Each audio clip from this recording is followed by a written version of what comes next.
Assessment principles.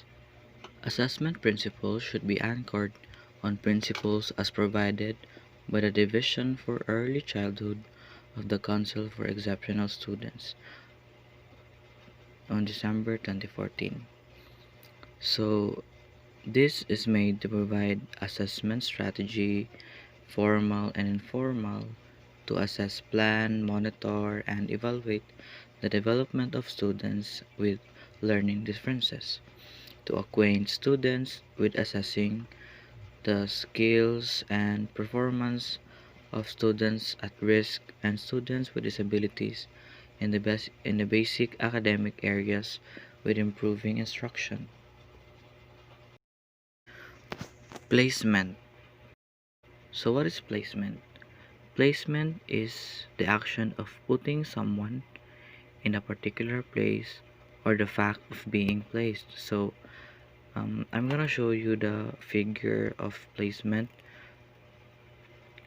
From the bottom is the least going to the most restrictive settings at the top. So placement is an assessment result that are used to decide a child's appropriate education placement within a continuum for the least to the most restrictive. A general education classroom is the least restrictive environment for a child with additional needs. So this ang GEC is mo na siya nasa pinakaubos, and it is considered as the most normalized or typical setting.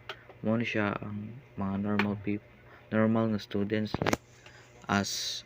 And next is the other option for placement is to be in a general education class, but the child receives supplementary instructions and services such as speech, physical, and occupational therapy. So, mao na siya ang a kind of students nga need og more guidance na kanang dili lang kaya sa nga teacher ra.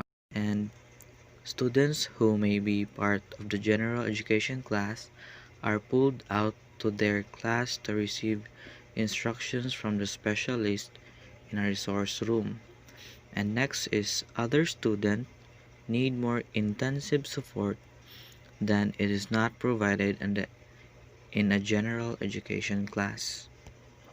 So, ari na mahitabo nga ang student is i-isolate siya from the other normal students kay tungod sa iyahang educational pag-learn niya sa education is lisod mag-catch up with the normal people or students.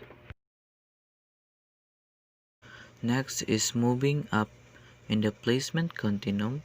Some students who need more intensive instructions and support are educated in special education. So, ari na mo come in ang mga students nga they will still go to school but they will be isolated as one, meaning kanang ang ilang mga classmate pod kay same pod nila nga nay mga disabilities because they need more attention man sa teacher. Next is one on the other end of the continuum is the most restricted or isolated setting, such as residential facility where students live and receive their educational support 24 hours a day. So, figure 4.2 educational placement option. Let's start from the least is the general education class with modification, followed by general education class with related services. Next is general education class, inclusion, co-taught with a SPED teacher, general education class with resource, enter instruction, self-contained special education class, and a general education, special education class for special education, residential facility, home or hospital.